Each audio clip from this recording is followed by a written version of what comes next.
Someone needs to do a video on beta male providers and do a video collage, a picture collage of just a whole bunch of male beta providers. You know, they got the typical super skinny, no chin, um, got that little goofy beta feminine smile. If you go to their you're on their Facebook or whatever, and you go to their profile, and they've always got the like peace for France, or like, no gay bashing here, or all this. Not to say it's cool to bash gays or whatever, but you know what I mean. Like this, all that lefty propaganda stuff. They got that up, and their wives are usually, or their girlfriends are usually wives, because for some reason I feel like the beta males are the ones who are marrying, and the good men and the alpha men are left aside. This is what women are choosing these days, and this is what we see. And I don't know why. I mean, we could talk about it for days. We could talk about propaganda in the movies. We could talk about the leftist agenda. We could talk about the anti-masculine, anti-male agenda. And I think that's really what it is. It's the anti-male, anti-masculine agenda. Women are choosing men who have feminine characteristics. Women are choosing men based on political affiliation. This is why men are like jumping on this white knight brigade, jumping on the male feminist ally bandwagon, because these guys are weak and they realize, oh, wait a minute, I've got to in here. But see, I don't think they're in competition with the alphas, and I don't think they're in competition with the good men, because I think that women are not choosing the good men and the alphas. I think the women are purposely choosing these beta providers because A, they're cucks. They often let them sleep around on the side. This happens all the time. Go to FetLife. Check out the website FetLife, and you'll see these cucks all over. Check out porn. Probably 90% of those women have a guy at home, the women who do porn. And a lot of them are married. I'd say 50% of them are married. And they have porn careers with these beta male providers. A lot of times you'll see women on dating sites saying, I have a man, I don't need a man, blah, blah. And it'll be like this weird. So it's like, what are you doing on the dating site? Because they're looking for a bull. They're looking for a wife fucker, someone to fuck their wife. They're looking for Tyrone or Chad to fuck their wife. But these guys have this skinny, goofiness to them. For some reason, they're always these skinny guys. And they always have steady jobs. So women are choosing weak men with steady jobs so that they can run the family, run the household, so that they can dictate. And secretly, they long and yearn after a masculine man. Maybe this is why they cheat. I don't know. But heaven forbid that they settle down with the masculine man, because that would be against what's going on today, which is that masculinity is toxic, right? Masculinity, we don't want that. We don't want these masculine men raising our kids. We want these yes men raising our kids.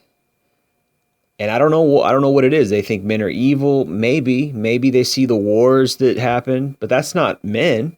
That's government. That's not. Good men aren't causing wars. Corrupt men are causing wars. But for some reason, they're twisted into thinking that wars are an example of toxic masculinity, when in reality it's a example of toxic humanity in general, not men. Masculinity in and of itself is not essentially evil. In fact, it's essentially fundamental, and it's what really causes the human race to succeed, and it's what causes us to, real good men, real masculinity is peaceful. It causes peace. I don't even think it is just toxic, quote unquote, masculinity that these women are fighting against. I think it's all masculinity. Why would they marry an effeminate man? Why would they marry a yes man? because they are threatened by genuine masculinity. They don't like masculine men. I live in an area in Seattle, near Seattle, that is full of these liberal feminist type women. And they don't like me because I exude masculinity. I ain't no pushover, and they don't like it.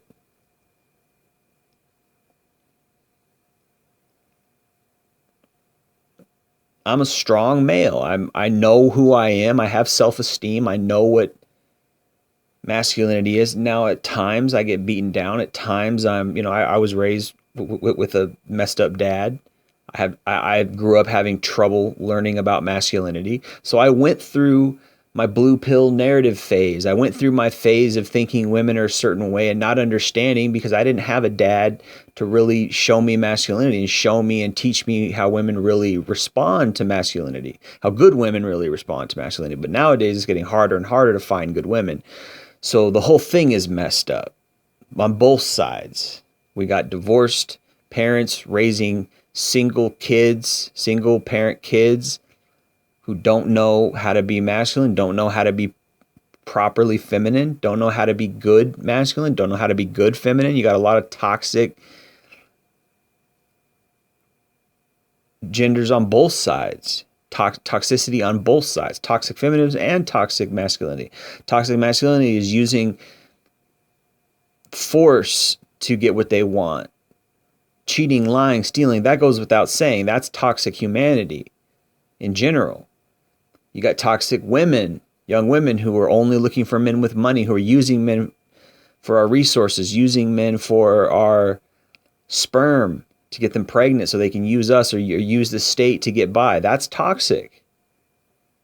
Oh, I don't want to go work. I don't want to be a good human being. I don't want to contribute to society. I want to get pregnant and go live off a kid, off the state, and forget about the father. I don't want him no more. I'm going to continue to go out to the club. I'm going to continue to sleep around on the side. That's toxic femininity. I'm going to treat men like they're a means to an end. I'm not going to love them. I'm going to use them. I'm going to lead them on. I'm going to laugh at them and bully them and gaslight them and ridicule them for being incels and all the crappy shit that they do to us these days. Lead us on, use sex to get things out of us, etc., etc. The list goes on.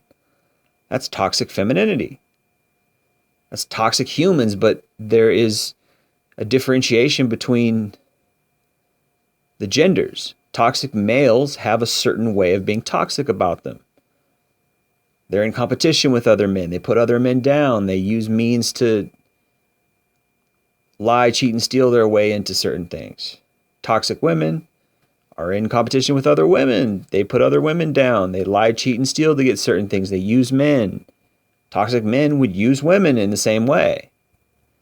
And that's not to say that the two people can't come together and consensually agree to have platonic, if you will, sexual experience, or just an agreed upon consenting sexual experience. Yes, they do. But there are women who use men for sex, and there are men who use women for sex. That's toxic. But these beta males, you see, they're at the door waiting for the women to get done riding the cock carousel. Once she gets off the cock carousel, there they are waiting to drive her home, to take her home and live their happily ever after. Their version of it. And often these women are coming into those relationships with children. They're coming into those relationships with kids. And they're not choosing good men. They're not choosing masculine men. They're not choosing alpha men. Although I like the term good men, because I don't like that term alpha, because there's a lot of negative connotations that come with that. There's a lot of competition that comes with that. There's a lot of misrepresentation that comes with that. There's a lot of bro science that's incorrect that comes with that. A good alpha is really just somebody who makes sure everybody else eats, somebody who makes sure everybody else succeeds and is comfortable and happy. That's a good alpha. It's a bad example in the grand scheme of things, but a good example of an alpha is Corleone. in The Godfather. Provided for his family. Yes, he did it it's a bad example in a sense because he did it in an evil way. But as far as his leadership abilities, as far as his caring for others, caring for his family, he's a good example of an alpha in that sense. Of course, in my definition of an alpha male, you should be leading in the correct way. You should be leading based on moral judgments, moral standards, quality standards. That's a good alpha. That's how a good alpha leads. And even a good alpha won't really proclaim himself as an alpha. He won't really, you might not be able to tell that he's an alpha. He's really just helping others. And in fact, I think to a good extent, we should just drop those concepts of what is an alpha, what is a beta, and just view things on, are you helping others? Are you being selfish? Are you doing, based on the individual behaviors alone, what are you doing? A weak man is going to let his wife sleep around. A weak man is going to pick some woman who's used goods. A weak man is going to defend women no matter how bad their behavior is. A weak man is going to side with women and stick up for them against reason and actual real things that go on just because they're women. That's a weak man. A strong man is going to stand his ground and say, no, I have standards. A strong man is going to not take away accountability from women. He's going to not give her the benefit of the doubt. He's going to not let her go in society just because she's a woman. He's not going to just look the other way, which is what a lot of these weak white knight feminist male allies do. They attack anyone who questions the sovereignty of a woman. And what is her sovereignty? Her sovereignty is that I'm a woman, so therefore you can't address me in any negative light. Because even if I'm wrong, if you call me on it, you're a misogynist. This is the leverage that feminism has over society. This is the leverage that these toxic women have. And these beta, like I said, I don't want to use the terms alpha, beta, whatever, but these white knight male feminist allies, they're taking that away. They are taking away accountability, taking away social checks and balances. She's a woman, therefore you can't say anything bad about her. It's her body.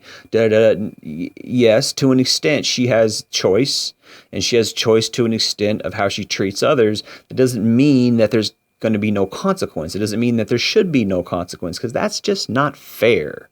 That's just not equality, which is what the left is always talking about. These feminists, equality, equality, equality, until it comes to your behavior. Then you play victim. Then you play the I'm just a woman card. This is where hypocrisy comes in. And this is just classic feminism. That's how they roll. Hypocrisy. And this is what needs to get exposed and called on the carpet. This is what needs to get changed. Men need to wake up. Hey, this is not fair. That they do not have accountability. It is not fair for these women to take advantage of men, to use us for our sperm, use us for our resources, lie about us in the Me Too movement, false rape allegations, bully us, call us incels, as if we don't have sex, we're losers, or many of us want love. What's wrong with that? But we can't find it because these women are all messed up. And they only want us for our money, which is not real love. These are some things that need to change, and I just want to call attention to that. But this is what I see a lot in my everyday life. I see a lot of these type of men, and I see a lot of these women gravitating towards these type of men, choosing these type of men for these selfish reasons. And these type of men, in my opinion, are not going to be raising good quality children. Our next generation is not going to grow up knowing what it is to be masculine. I think it's a problem. I think we need to work on it. Appreciate you listening.